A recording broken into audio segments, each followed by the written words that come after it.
I was anti-tattoos, anti-piercings, anti-drinking, anti-drugs, anti-smoking.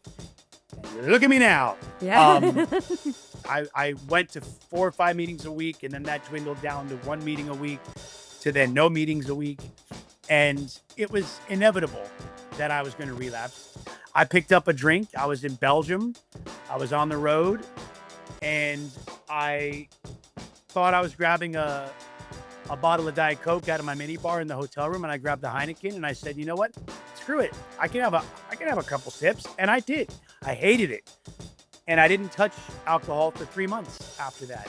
But once the obsession was unlocked, it was over. I didn't know when it was gonna bulldoze me, but it surely did. The Black and Blue tour had just started. That night, I proceeded to get annihilated. Kevin didn't like this very much, and him being the big brother of all of us five, um, broke down the door to my room, tried to break into the bedroom, couldn't. We exchanged some words. A lot of swearing, a lot of screaming, but the real zinger was before he left the room, he said,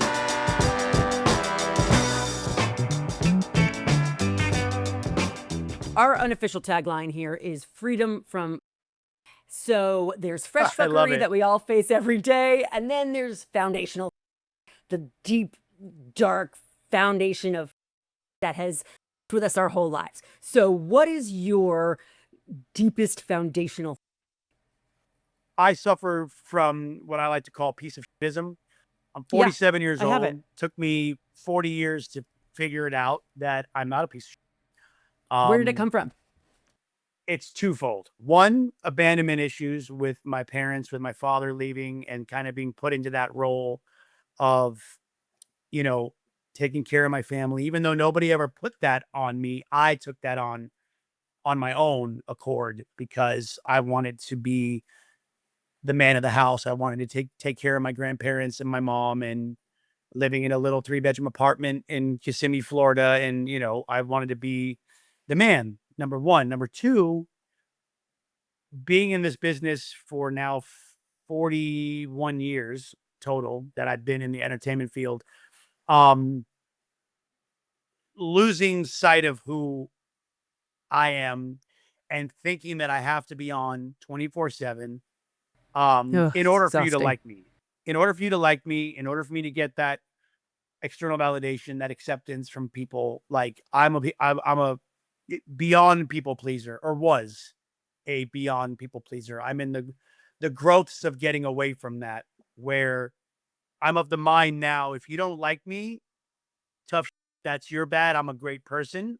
That's your loss, Yeah. and it's fine. But for 25 plus years, if you didn't like me, I would bend over backwards to make you like me, no matter how extreme of measures I would take to do so. I was anti-tattoos, anti-piercings, anti-drinking, anti-drugs, anti-smoking.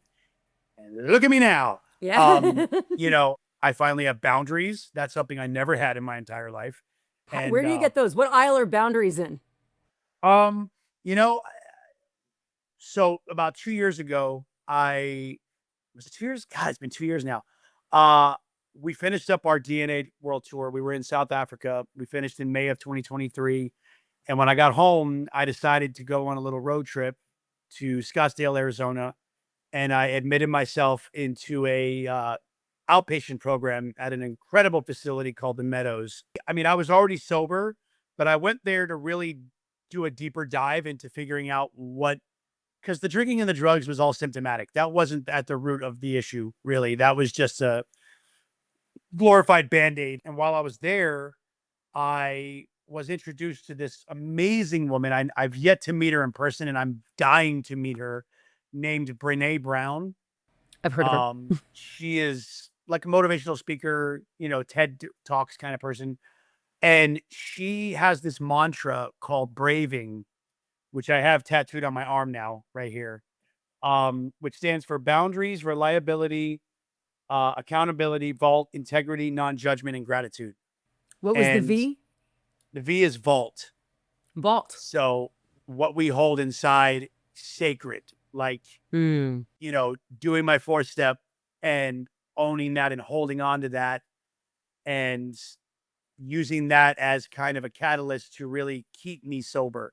Always going back to my character defects and all of those things and reminding myself daily, 10th stepping essentially, but reminding myself daily, this is where I was, this is where I don't want to be. I know exactly how I can get myself in trouble. And as my sponsor, who's my best friend, tells me, play out the tape. When you play out the tape, you know exactly how it ends. Sure. Could it be different this time? Yeah, for about 5 minutes, and then you're right back to where you were before. And my Mm. and my first relapse was the dumbest excuse possible. Literally had nothing to do with me. Nothing to do with me. And my ego got the better of me as it does for all of us in recovery, and I thought I had it under control. I was like, cool. And for a very short period of time, I did have it under control. I picked up a drink. I was in Belgium. I was on the road and I thought I was grabbing a bottle of Diet Coke out of my minibar in the hotel room. And I grabbed the Heineken and I said, you know what? Screw it. I can have a couple sips. And I did. I hated it. And I didn't touch alcohol for 3 months after that.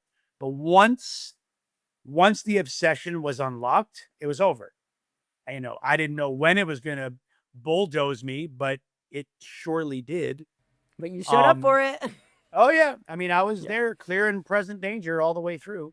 I found solace in drugs and alcohol for the duration that I was active in my disease. I don't know one person that really truly loves the taste of alcohol. I don't. Ugh, I don't know. me. I love Like it. I love everything about it.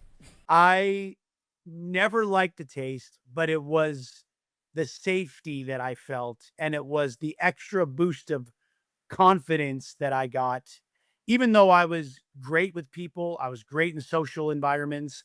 I was never socially awkward. So it just gave me that false sense of security and hope that, oh, everyone's gonna like me now because I'm drinking with everybody and It was then of course acceptance. yeah, and then of course you get the leeches and the hanger-oners that, oh, well, he's a celebrity, so he can get us in the door. He gets free this, free that. And I thought that made me the coolest on the planet.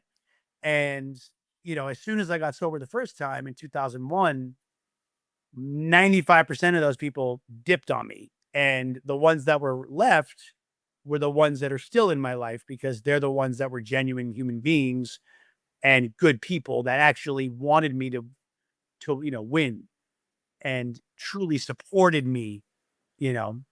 But Let's talk about the of fame. I think fame is a particular form of that you think 100%. it's everything. You think it's the greatest. And it is great. Look, it is great to get in the door. It is great, the adoration. It is great, frankly, just as an artist to do what you want to do and to get paid for it and to touch as many souls as possible. So those are the upsides and the money and the access, all of that. But you've been through it now from the time you were tiny. You've been up, you've been down, you've lived out your life's crises, and congratulations, all in public. Net net, if you had to do it over again, would you be a famous guy? um I think so. I love what I do.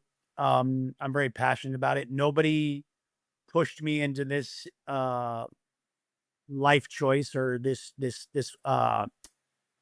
means of, uh, job per se. I just from the day I was born, my mom said when I got baptized, there was a baby before me that like pissed and themselves. They were losing their minds. And when I got baptized, the pastor held me up and like everybody was, cheering and I smiled. And my mom knew in the moment, oh, he's going to be good with people. Like Mm. she just knew. And she was right. Like I would pick up a hairbrush and sing and dance and do things at the house. And while the rest of my friends were out riding their bikes and playing sports, I was watching musicals and my love for horror movies and movies in general. I love movies. I'm a movie nerd. And I just loved what I did. But I would not, there's not a single choice, not a single thing that I would change about anything that I've done in the last 40 plus years. I wouldn't be where I am today had I done anything differently. Um, if I could talk to myself before the storm, I would just tell myself, hang on, it's going to be all right. You're going to get through it. Um, The storm and of fame or the storm of addiction? just life, both in career and in personal life. You're going to be all right. True victory is victory over oneself, period. End of story. And like my biggest fear in life is failure, but I know that failure is part of life now, and I can accept that. It's okay. I'm not going to do perfect every time or the first time. There are things in my life that I know I do great and I excel at those things and it brings me joy.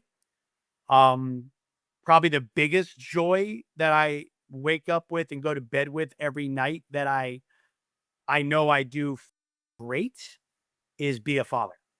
There's Yeah. no doubt in my mind that I'm a great father, and I don't need to hear it from my wife or from friends, even though they say it to me. I see it in my children. I get it from them, and I just know, even through all my, because both my girls were born during my storm, and they never saw me drunk or high. They never have to now, ever. Um, and my youngest is the one that saved my life, to be brutally honest. Um, I did a show in South Beach, Miami, about, well, now a little over 4 years ago. And, at that point I had taken all my dealers out of my phone. So if I wanted to party, I'm going to have to find some strange. And I did. And I got some Coke. I was drinking with friends. I went on a 2-day bender, flew home reeking of alcohol. My wife knew because I couldn't hide from her anymore. Um, and my youngest was about, well, yeah, she was just around 4, um, or about to turn 4. And I came home and I went to give her a hug and she wouldn't hug me. And I was like, what's going on? Because normally she would run to the door. And she's like, you don't smell like daddy. And Oof. that was it. Like, that was the biggest blow to my ego, to my everything. And I went upstairs. I got ready for bed, didn't say a word to anyone, said goodnight to my kids, didn't say a word to my wife, just went to bed quietly, woke up the next morning, called my best friend. I said, where's a meeting? And I went. And from that day to this day, that's it. That's it. That's the end all be all. I know I don't have another relapse in me. Number one, I don't. Like, I've lost 12 friends to fentanyl in the last 3 years. Um, I'm so you sorry. know, I don't even know if there was fentanyl in the coke that I did 4 years ago. I have no idea. I got it from some random It's person. terrifying, right? Yeah. Yeah, oh yeah, and it's in it, and that's in everything now. Weed on Yep. the street, it doesn't matter. Yep. But It's unfair for our kids. I keep telling my guys, listen, I'm sorry that you can't go out there and experiment like I did. I'm yeah, sorry that you can't take a hit off that joint, but you can't. this generation's bull that you guys have to deal with. So I know childhood is not as fun, I think, right? Between the social media and the fentanyl and who knows what's next, it is not as fun. I don't know. They're no, having fun, the world that we live in today is complete. Um, right? if you're a minority, if you're gay, transgender, and if you're a female, it's That makes me sad. I don't want to talk about it. Sobriety is boring. Let's talk more about addiction. yeah. What's up, Sober Cobras? This is Kat Greenleaf reminding you that if you like what you're hearing, head on over to our website, soberness.com, because there is so much more. I knew from the second that I heard about alcohol, I shit you not, that I knew I would become an alcoholic and I knew I'd have to get over it because I could just tell it had my name written all over it. When did you know that you were in trouble? So, like I said, I was anti all of that. And again, never like the taste of alcohol. First time I tried to drink, I was probably about 18. Tried a beer, hated it, had to pee midway through drinking it. And I'm like, well, this is boring. If I'm going to have to get up every 5 minutes, beer's not for me. Um, I was a late bloomer. I didn't even drink on my 21st birthday. Everybody at my party got either drunk or food poisoning on my 21st birthday. What happened? We were at a restaurant here in LA. It was called the Century Club, I think is what it was called. And it was a fixed menu, steak or chicken. And myself and my friend were the only ones that didn't get the chicken. Everybody got the chicken. Everybody got salmonella and food poisoning. It was hilarious. Well, happy Um, birthday. yes. Then I was on the road and I discovered Sambuca. Sambuca I liked because I'm a big fan of licorice. I don't really have a sweet tooth, but it's very select few. Sweet tarts and Reese's are my go-to. Licorice has to be black licorice, and it tasted like black licorice. And I was still living in Orlando at the time, and you could still smoke indoors. And when Sambuca was served properly, it was served on fire with coffee beans. And then you blow it out and then you drink it with the coffee beans. That was the whole shtick. How fun is that? So I realized that it's flammable. So best way to pick up chicks that would sit next to me and ask me for a light, I would stick my finger in the Sambuca, light my finger on fire, and now I just broke the ice. Right, did that And work? it did. Oh, it worked. It worked People almost loved it. every time, all the time. And then I got alcohol poisoning from it on the road. It was during the Millennium album tour. And so 99, I drank a bottle and a half by myself and got Why? Do you literal. remember what was going through your mind at that time? I was just, you know what? It's a day off. I don't, I can sleep tomorrow. I'm good. I was 20 something years old, 26, 27, whatever it was. And I'm like, I'll bounce back. I'm good. I did not bounce back. I was sick for days. And then I was with my crew and we were on a day off again and we're shooting pool. I said, hey, round of shots on me. I got everybody. They all wanted Jack Daniels. And I'm like, ugh. So I got Sambuca and they're all like, you're a pussy. What the hell is this Sambuca shit? Drink a real man's drink. Drink Jack with us. Oh my God. It was the worst pain, burned. But the minute it got right here, I was like, oh, uh-oh. And that was my introduction to whiskey, which became my best friend. I have JD tattooed on my arm for Jack Daniels. I would drink a fifth of Jack a day. Um, and it was And did it only help? the Did it drink. help your piece of shitism? Did it help quiet the No, voices? because at the end of the day, well, I thought it was. Let's just say that. I thought it was. And then in retrospect, no, I felt worse after I would get loaded because I'd wake up the next day. I never really had a hangover in my entire drinking career. Um, Wow. and I'd wake up the next day still feeling like, if not. So I'm like, well, then what was the point? Oh, okay. It's just a band-aid that I can use when I really feel low. I can just say, you know what, fuck it. I don't want to feel those feelings. I'm going to get loaded. Now I don't feel those feelings. I'm the life of the party. Life goes on. And I didn't kill anybody and I'm still kicking. So that was my mantra for being in and out of the rooms since I got sober the first time in 2001 and relapsed in 2007 and on again, off again, on again until now. Was '01 the TRL announcement? Yes, yes. We were in the middle of the Black and Blue tour had just started, and we were the day before all hell broke loose.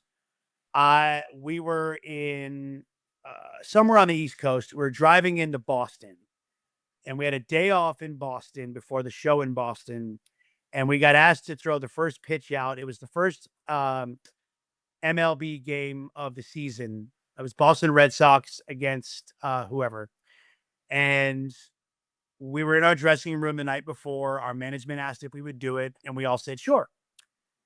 That night, I proceeded to get annihilated, and the next day, my tour manager called me like an hour before lobby call, and I was like, you know what, I'm good.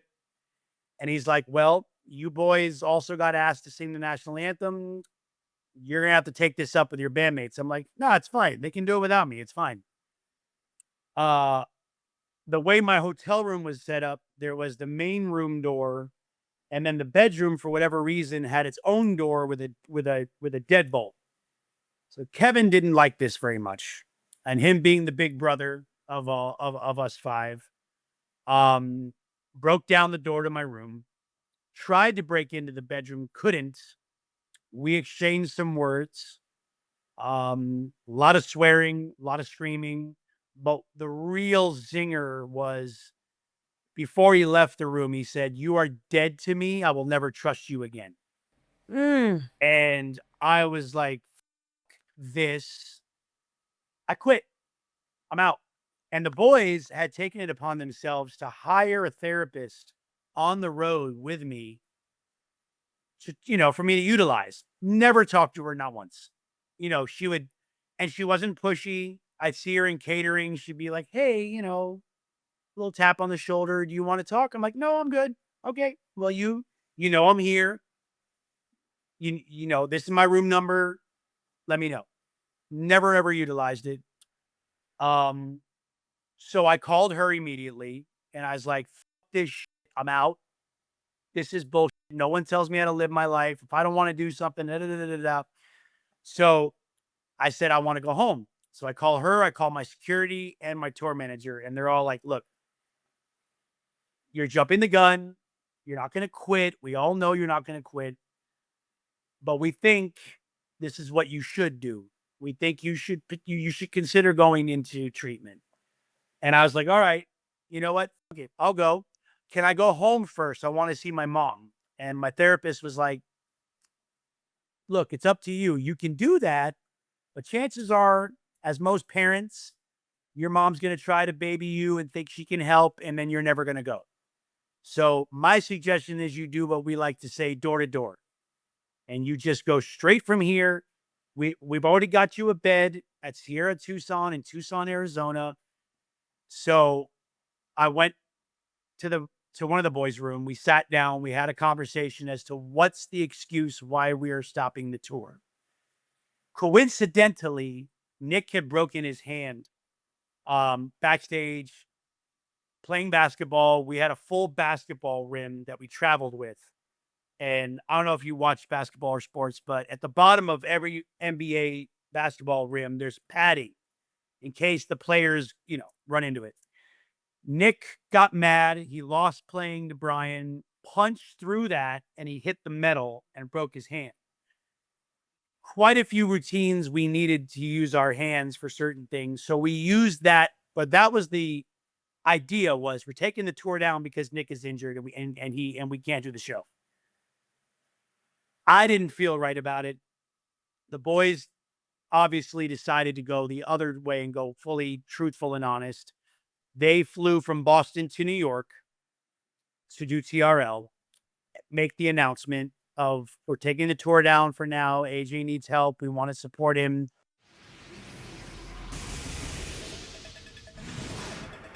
Hi, Hi, I'm Sujan Park with MTV News. Since the Backstreet Boys' surprise announcement on Monday that they'll be postponing their North American tour due to A.J. McLean's immediate 30-day treatment for depression and alcohol abuse, interest in that story has reached a fever pitch. MTVNews.com has received more than 10,000 emails reacting to the news, which was broken exclusively Monday on TRL.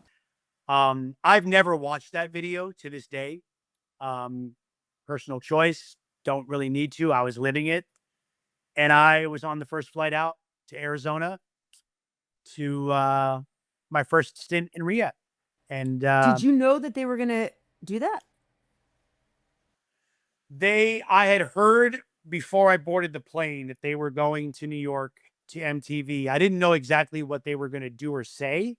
I just knew that they were going to TRL, and that's all I knew. I didn't know anything more. So I was like, all right, cool. You guys are going to go say what you're going to say. And that's that. And then I found out after the fact, like the day or two later, what was said. Um, and it was the best experience for me the first time around. I went 2 more times to treatment after that, years later. Because you loved it so much. Couldn't Yeah, wait to I get mean, back. I went to Promises in Malibu the second time. I just put my dog down. He was 5 years old. Um, he had gotten cancer, and I used that as an excuse to get loaded after I put him down. I was extremely rude to my wife. We weren't married yet. We were still dating. And took myself in. I went in sober. Still had to detox. They put you through it anyways. And did my 30 days, stayed sober for maybe 6 months, and then on again, off again. Got married. 2 months after we got married, I took myself back again, stayed for 6 weeks. I did extended care. At Um, her urging? nope, nope. I knew I was going down the wrong road again. When we went on our honeymoon, the night before we left, I asked if it was cool if I had a couple drinks because we were together. And of course, it wasn't a couple drinks. I got drunk. Nothing bad happened, but it kind of brought the excitement down. And then um, went back to Promises again. When I extended for 2 more weeks, the way Promises worked was, especially if you lived in LA, which I did, I got to go home. I got to get my car, come back, and then I could come and go as I pleased. But it was mandatory to at least go to 5 meetings a week. And every time I came back, I would have to breathalyze. If I didn't pass, they kicked me out. The day I went home to get my car, my wife and I hadn't seen each other in a while. Decided to have a little hanky panky time. Consummated? Mm-hmm. I get out of treatment about a month later, go to meet her to get our nails done. She casually tells me in conversation that she's pregnant.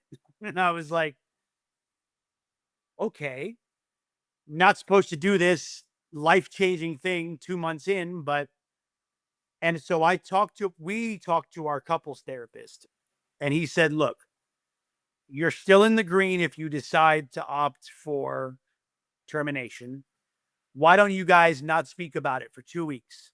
Don't even bring it up and then revisit it then. So we didn't talk about it for 2 weeks. We went out to dinner.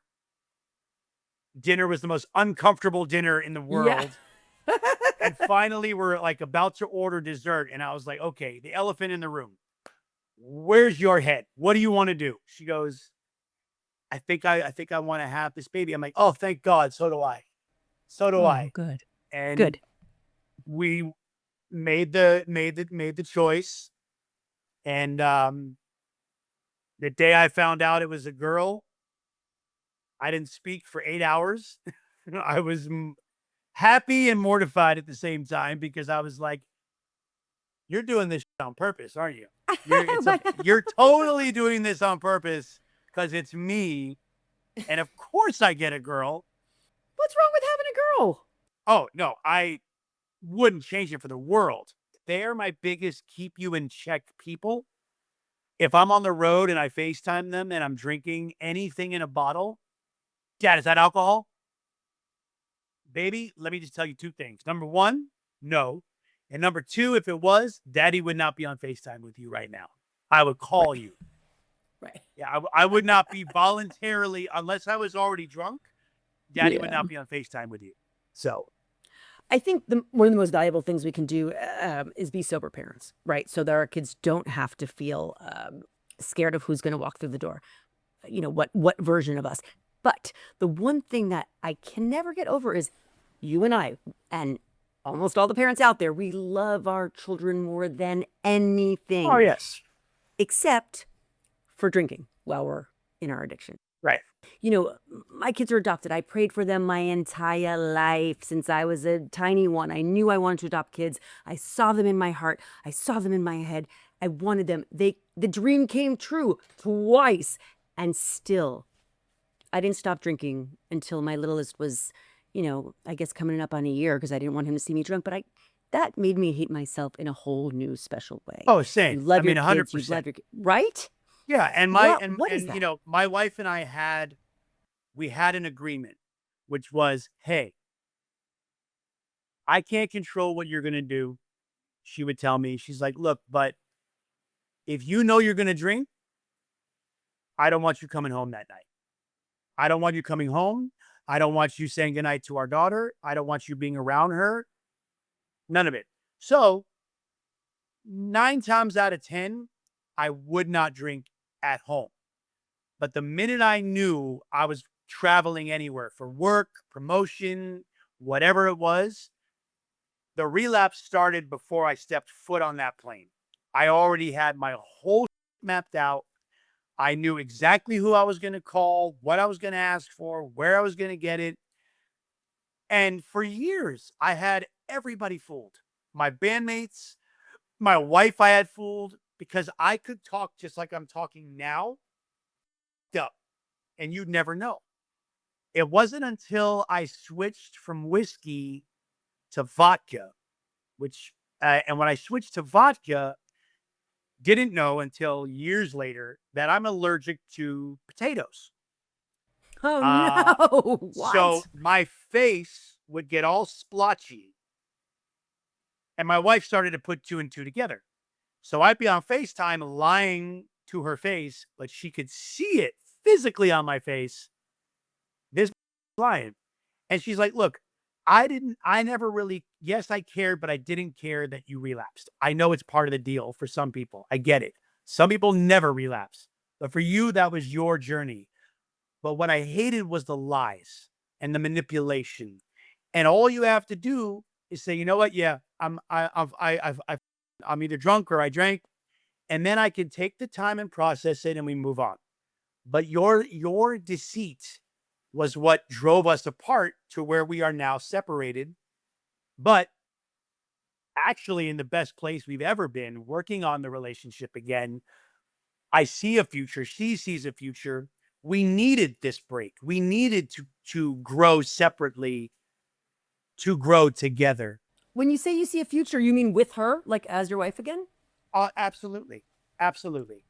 Oh, Absolutely. But if you're not good on your own, you can't be good as a unit. But there really is no real fairy tale anything.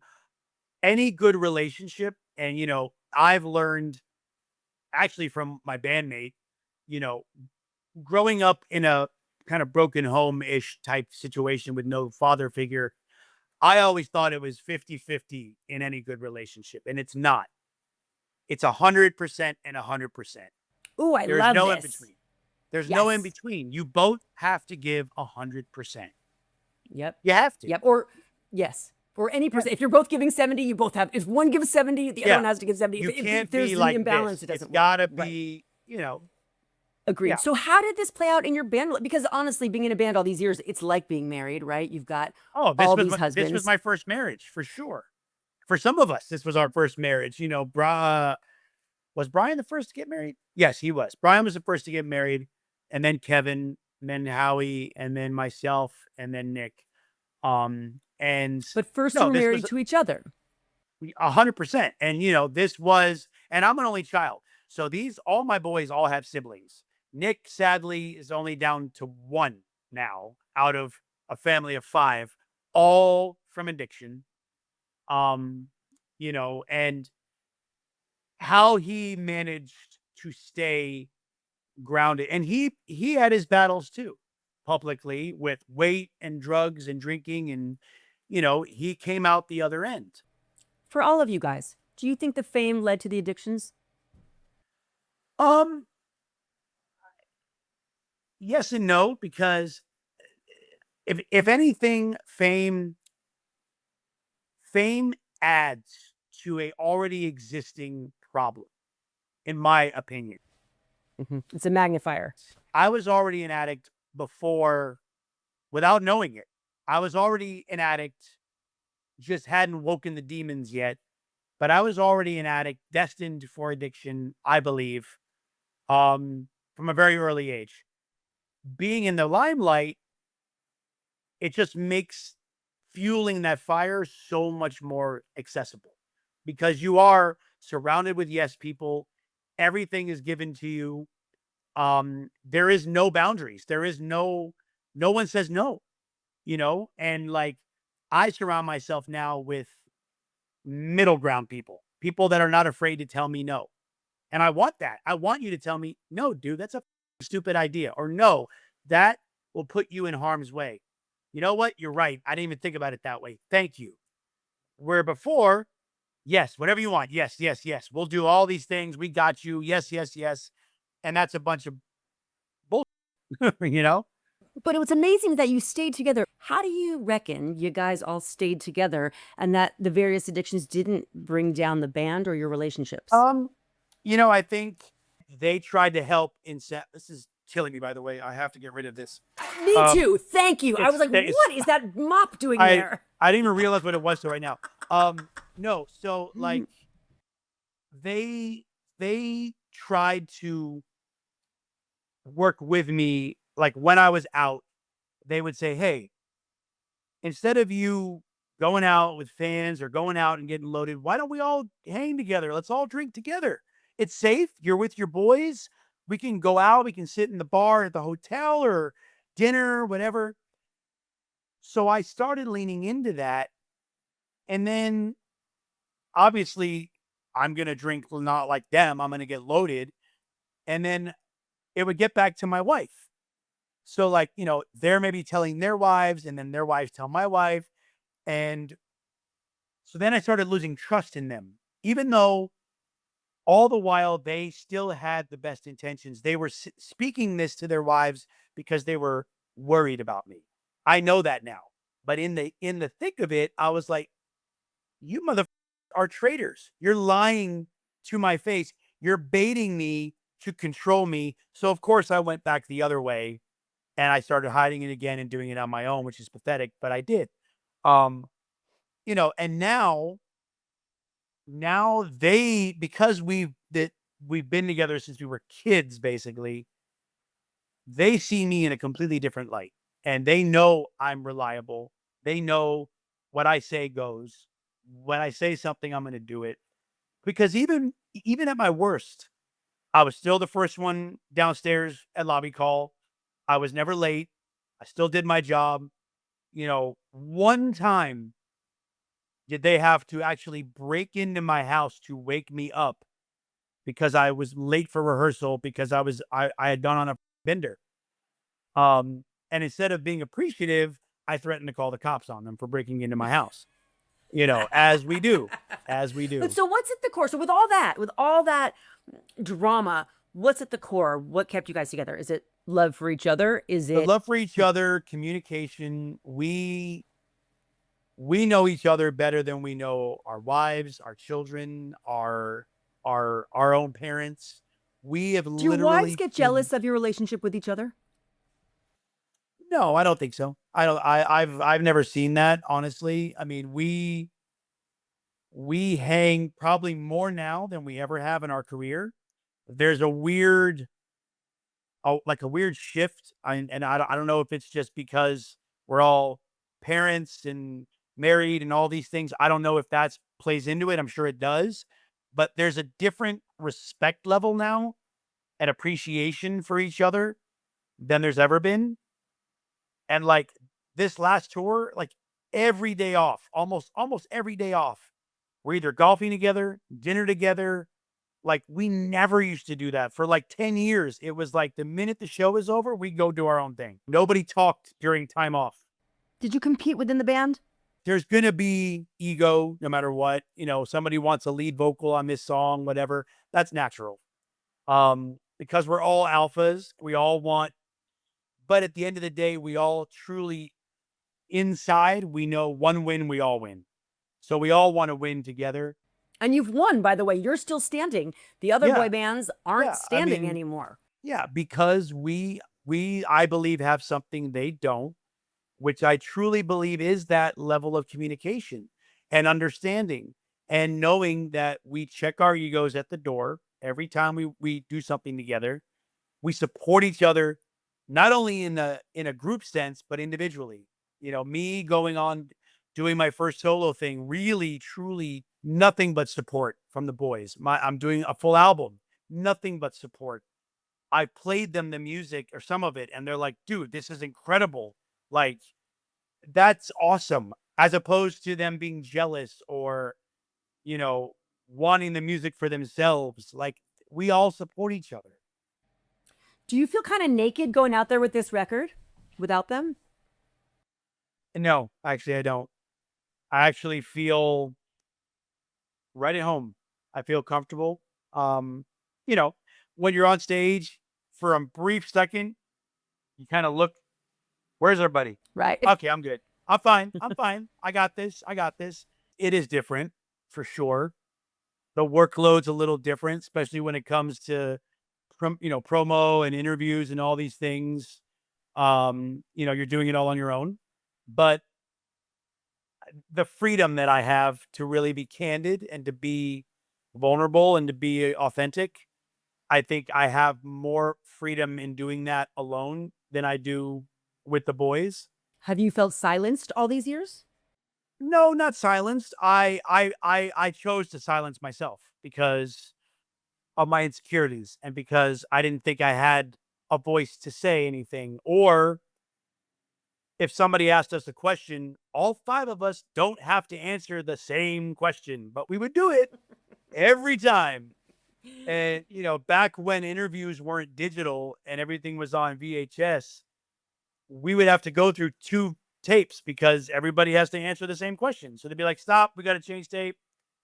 Now it's infinite with digital, but like, yeah, nobody ever made me feel like stifled in any way. I did that to myself. I would mute myself because I didn't think anything I had to say was important. I didn't think anything I had to say mattered. I just would nod along, or I would reiterate something that someone else said and maybe sprinkle a little bit of me in there, and then that's it. It's so interesting, isn't it? From the outside looking in, anybody would think, oh my God, he's made zillions, he's traveled the world, he sings for a living, people love him. So how do you square that with the piece of ism that you felt inside to the clearly accomplished life that you're leading? I think now I can actually take the compliment and know that I do deserve it. Number one, I can hear the accolades that I've achieved with my band and own it and be like, yeah, we did. Hell yeah, we did. Hell yeah, we've sold 160 million albums. Hell yeah, we've, fastest selling residency in Vegas. Hell yeah, this. 32 years together and still going. Biggest we've ever been, in my opinion, now, today, even compared to 99 at the height. I think we're more popular now than we've ever been. Don't ask me So why. it's the test of time. You've proven to yourself through Yes. win after win, and also fighting your way out of addiction. I guess. And loss after loss, because there's been many, many losses. There's been more wins than losses, but there's been losses. What kind of losses? I mean, whether it's personal losses from family members to my struggles with addiction to our previous manager slash creator, Lou Pearlman, who's now dead and gone, and all the that we've literally been through hell and back. And you asked any random person, they would say, I would have said, I would have thrown in the towel years ago. I would have been like, hell no. But no, even at our darkest, weakest moments, we locked arms and said, we got this. We're the only ones that can decide whether we are done or will want to continue.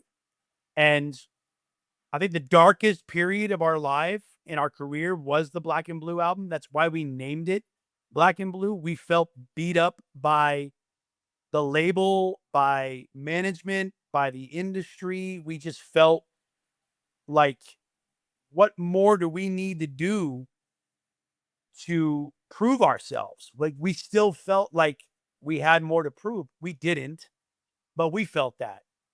And so we literally, while doing the photo shoot for that album, we're in all dark clothes. It was very ominous, that whole thing. We came up with the title in the middle of the photo shoot. Here, you know what? Black and Blue. And we jokingly, but not jokingly, said, because we feel like we've been beaten up. Yeah. And it was one of our And you biggest survived. albums. It's crazy. Hello, all you beautiful viewers and listeners. If you yourself have a great sober story or you want to celebrate your own freedom from fuckery, head over to our website, soberness.com, and tell us your tale in 300 words or less. Then I call you, we set up a time, and then we do a 10-minute interview, which will live on our website, maybe our socials, and then you'll get really, really famous, so it'll all have been worth it. That's www.soberness.com. Who or what keeps you sober? My higher power keeps me sober every day, first and foremost. I know I don't keep me sober. That's a fact. The fellowship. Say more keeps on me that. Say more on that. Well, because if I get into my head and I know my ego, if I tell myself I'm the reason I'm sober, then I will tell myself, well, then I know I'm pretty strong. I could go have a drink right now. But it doesn't work that way. And when you know it, I know it. It doesn't, you know, and it, it might work till it doesn't. But I just, like I said, I'll play the tape out. But I know I'm not sober today because of me. I'm doing the work, but my higher power, number one, and for my children, but for me first. I'm sober for me first. I never got that. I never got that until now, that, if I'm not good, how can I be good for them? I can't. I can't. Maybe, periodically, sure, but consistently, no. But if I'm good for me, I'm going to continue to be a great father, and I'll be a great husband and a great brother to my bandmates. But I got to be good first. Period. Absolutely. We have covered foundational. We have covered the of fame. Talk to me right now about your fresh and future. Probably physical appearance in a little bit. Just like, I'm a gym rat. I had shoulder surgery about 6 weeks ago, and I've not been able to work out or do anything. And it's kind of brought me down a little bit. I've accepted, like, dude, it's going to be fine. It's going to happen. Be patient. You will get to where you want to be. So you want to free yourself from physical. Yes. And we, as addicts, love to self-sabotage, catastrophize, make things wrong so we can fix them, and then think that that's going to make us feel good about it. And it doesn't. Like the firemen who start the fire so they can put it out.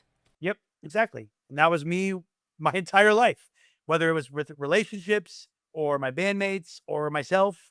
I would self-sabotage just to fix something. My old therapist used to say, recovery for you personally is, you're in a kayak, you're going with the current, beautiful scenery, everything is great in your life.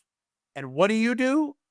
You decide to turn around and paddle upstream, which is impossible, but you would do it every time that things were great in your life. And now things are great in my life, and I'm just cruising. I'm cruising. I'm cruising. And you know what? It ain't it ain't gonna be like that every day, and that's fine. That is perfectly fine with me. All I know is today I'm in a great mood. I'm in a great place. My kids are safe. I got my head on straight. I woke up, said my prayers, talking to you, being of service, showing up. I'm good. We give thanks. We do.